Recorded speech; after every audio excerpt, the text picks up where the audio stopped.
Shavua Tov, a gute Woche, u'buruchim habaim. Good Yom Tov to everyone. Tonight is Hey Tevis, the great Yom Tov of the victory of the Sforim.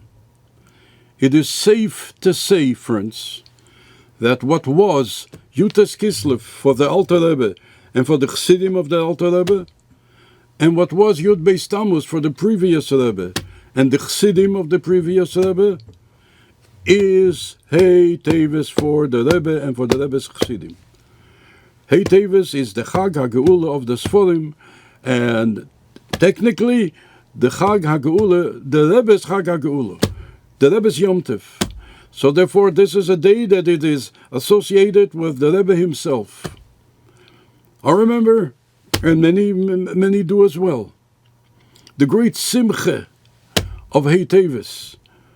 For 6 days and 6 nights, they were singing and dancing around the clock in 770. The Rebbe said a sikha every night. I remember one individual, in particular, a wonderful individual, who was not working for an institution, so he had to go. He was working for a living.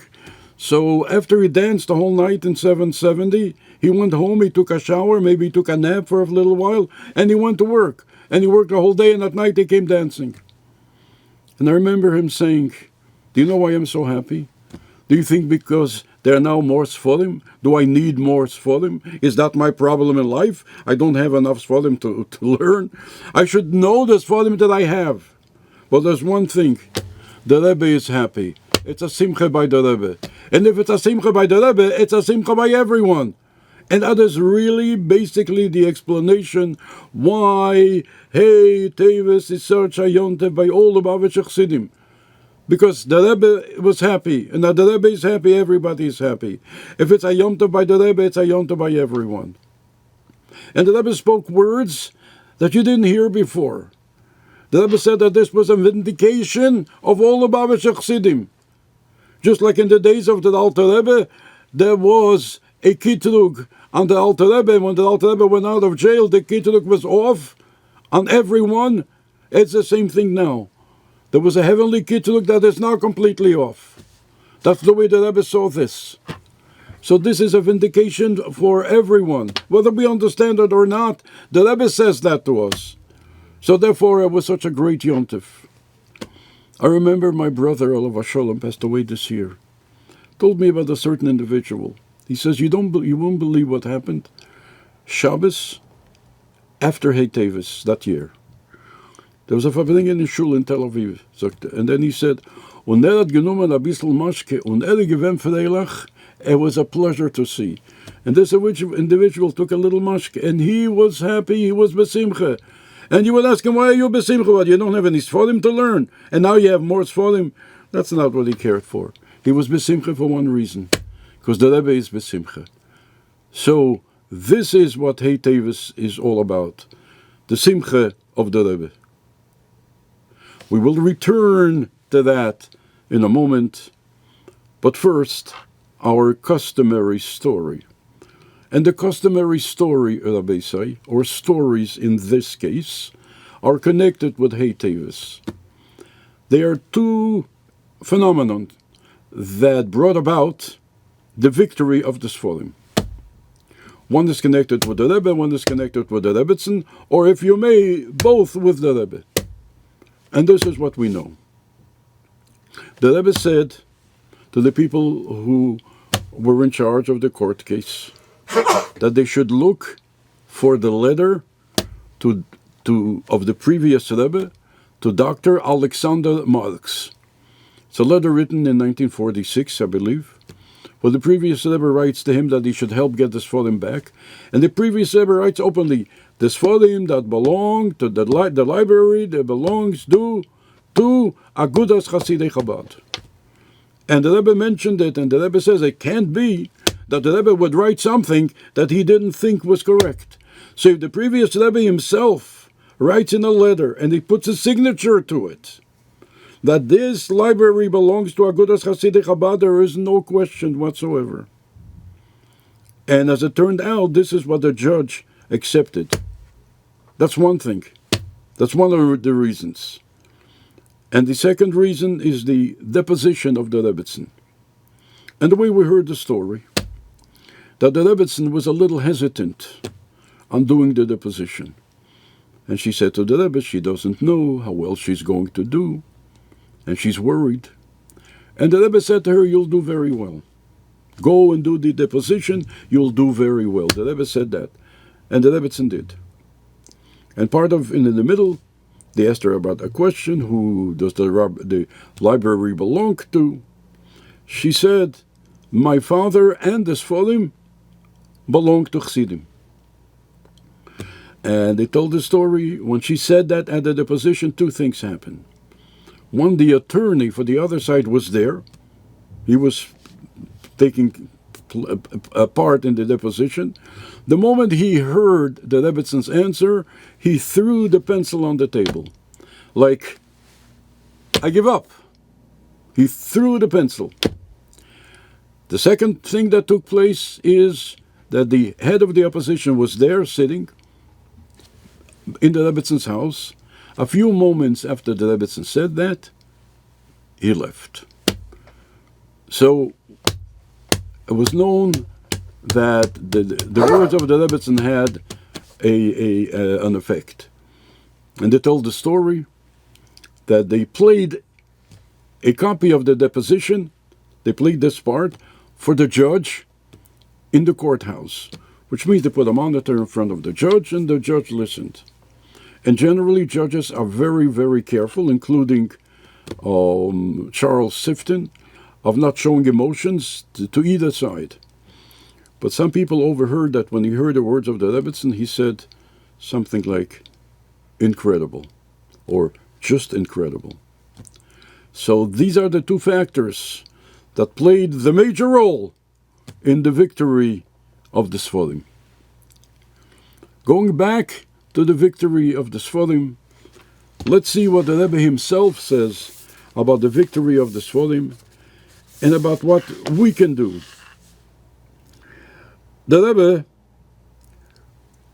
connected the victory of the Sforim and the time of the victory of the Sforim with a pasuk in Megillas Esther. And there it says, and these days, Niskolim are mentioned, Venasim, and they are reacted again. So the Rebbe says that every year, through the fact that they are Niskolim, through the fact that they are mentioned, Niskolim v'alidize nasim eisom ho'inyonim shehoyo bepam lisheno. So just like we say by Purim, that Hayom Mele Niskolim v'nasim, that the story of Purim didn't only happen 3,000 years ago, but it's happening again every Purim, Niskolim v'nasim. The Rebbe says it's the same thing with Hey Tevis. So it's not just a play on words that someone decided that maybe it's in Niskolim v'nasim by Purim, maybe Hey Tevis also. The Rebbe says that. That's Niskolim v'nasim. And we remember what happened by Hey Tevis. Hey Tevis, the Rebbe said, is a Neisrotzin. So therefore, whoever has a bakosha to ask, should ask. And I was told that's what we heard the story, that tens of thousands of at that time it was faxes, bakoshas came to the Rebbe took all of them, brought them to the Yale. I think he mentioned whether he read them or he didn't read them, immaterial. The Rebbe brought them to the Yale, and they were answered. So this is why now, Hey Tevis, the heavens are open. If we have a bakosha for whatever it is, for Bonne Chaya Umzeina Levicha of Kulam Levicha, Bonne means children, and Nachas from children, and children from children, and Shidduchim with children, and so on, that's Bonne. Everything that comes with it. Chaya is life, and the extension of life, good health. Umzeina Levicha means great sustenance, and the Rebbe always says, Uve Kulam Levicha, that the greatness and the broadness should be not only Bonne, not only Chayo, not only Mzena Leviche, Uvekulam Leviche again. Again, a double measure of broadness. All this happens again every year, Hey Davis, and this year, Hey Davis. Now, what can we do for Hey Tevis? And that's a very, very practical and poignant question. Yes, okay, we know it's a great yontif. What do you want from me? What do you want from me? What does the Rebbe want from me this Hey Tevis? And the Rebbe explains. He doesn't leave anything not unanswered. And the Rebbe starts about the mitzvah concerning the mitzvah of Sefer Torah.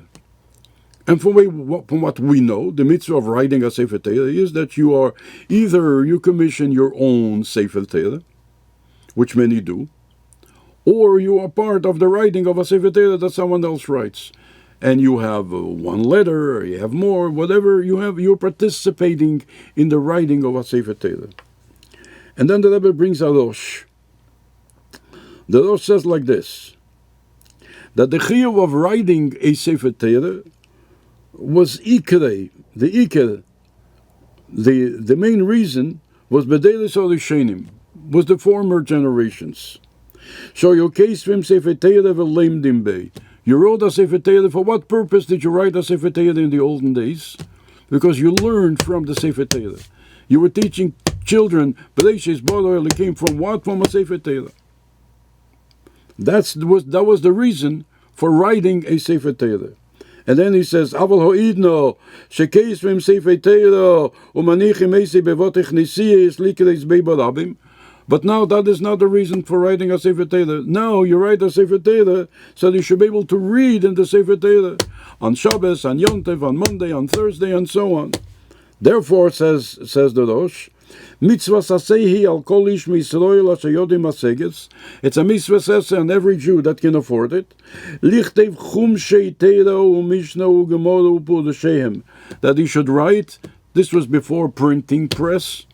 And therefore, now we should write not only a Sefer Torah, we should write Chumash, Chamisha Chumshei Torah. This is part of our Sefer Torah, but we should also write Mishnah, and write the Gemara, Uperushehem, and all the commentaries, so that we can learn. Lahagish Behen Hu Uvonov, so that we should be able to learn. Therefore, before printing presses, what can we learn? If we write Chumash, and if we write Mishnah, and if we write Gemara, and if we write the commentary, so that we can learn. And he says clearly, Lil Meidbo, because the mitzvahs of Ksivas Sefer that we should learn, because it says V'lamdo es b'nei Yisrael simo b'fiyim, Kisra lechem es ashiro as you should write a Sefer Torah, and you should teach it to the Jewish people. So therefore, and through the fact that we're learning Gemara, then we know the mitzvahs. So therefore, these are the Sforim, says the Rosh, that a person is obligated to write Chumash and Mishnah and Gemara, Upirusheim, and their commentaries. Now the Rebbe takes the same idea of the Rosh, and he says, this is when, in order to be able to learn, you had to write it down, and then you were learning from that. Today, we don't learn from a written Chumash, or from a written Mishnah, or from a written Gemara. Today we have printing presses. So therefore the Rebbe says that it's the same idea. Now it's translated into a printing press. So now the mitzvah is to print Sforim, to print Chumashim, and to print Mishnayos, and to print Gemara, and to print Pirusheim, all the commentaries. So and because this is how you're going to get people to learn. What does the Rebbe want from us? This every single person can do. He can buy some Sforim, and he can give it to a shul. You can buy some Sforim and give it to a yeshiva. Buy some Sforim and give it to a cheder. Buy some Sforim and give it to a Beis Chabad. Now, in that, not everyone is the same. There can be a person that can afford just for the clarity of the argument, they can afford one sefer. They have enough money, they can buy one siddur. Wonderful. Buy a siddur and give it to the shul. The same person who can afford 1,000 siddurim can't say, listen, I can only afford one siddur, because God knows and He knows that He can do more. So this is something that is up to each and every individual. whether it's a Chumash, or whether it's a Tilim, or whether it's a Tanya, whether it's a Chitas, or whether it's a Gemara, it doesn't matter what. A Sefer that Jewish people, Jewish children can learn. This is what the Rebbe says, this is what each and every one of us can do for the Sforim. And then the Rebbe said that we should do something special for children. And that is, we should give each child the Sforim of their own. Each child, and this is a very practical suggestion, each child should have their own Siddur. I'm looking from inside what the Rebbe says, their own Chumash, their own Tilim. And they should be able to use, and these Sforim should be theirs. Not, there's a Siddur and a Chumash and a Tilim that belongs to the house. So therefore, Mendy and Mushki can use the same Siddur. No. I'm talking about something that belongs particularly to Mendy and particularly to Mushki and to Yossi and particularly to every child. They have their own Sforim. And they would keep the Sforim in their room. It's theirs. This Sefer, this Siddur, this Chumash is mine. I'm keeping it in my room, not in the dining room. In my room, because it belongs to me. So he feels that he has a special, and they can learn in it. And they would put it in the room next to the tzedakah box. That's theirs. And every day they would give a little tzedakah, a few coins, and so on. And we should tell the children, the Rebbe says that they shouldn't worry about using. You give him a new Siddur, he's afraid to use it, because if he's going to use it, he may tear it. It's not going to look so nice. So he's going to put it in Alma. He's going to put it in his foreign case under a glass, and then it's going to be perfect. The Rebbe says no. The niceness of a Sefer is when the Sefer is torn. When you look at a Sefer and the Sefer is torn, you know that he used it. So you say to the child, don't worry about tearing the Siddur. You know why? Because if you tear the Siddur, we get you a new one. So don't worry about it. Use it as much as you can. Use the Siddur, the Chumash, the Tilim, the Tanya, as much as you can. We'll get you a new one. You come into a house sometimes, and you see a Shas. And the Shas of the Beisai is perfect. It's under a glass. It's gleaming. The words are gold. The golds are shining like it was printed yesterday. And it's perfect. You know why it's perfect? Don't tell anybody. It wasn't used since he got married.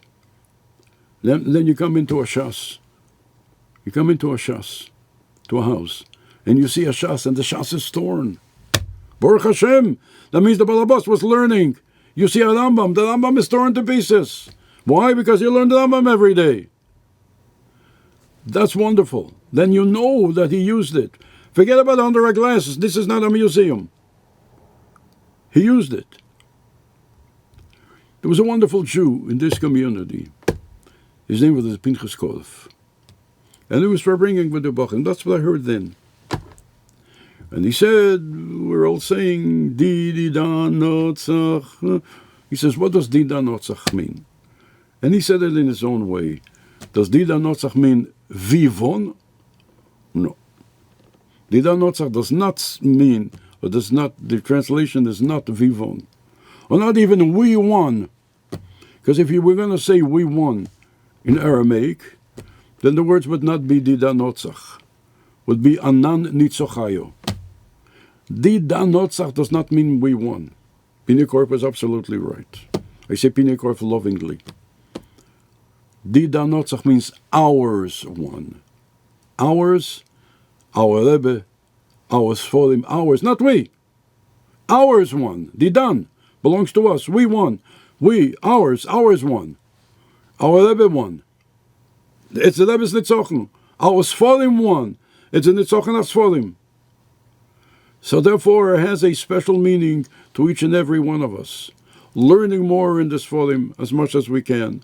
Printing Sforim, giving Sforim to a shul, to a yeshiva, to children, using the Sforim in a very, very practical way. In Megillah Esther, we are called Im HaSefer, Omar Im HaSefer. Im Ayin Mem also can be read as Am HaSefer, the people of the book. The world called us the people of the book. So now we have the Netzochen. We have the victory of the Sforim. And the Sforim came out Legiulo, to a great victory and to a great redemption.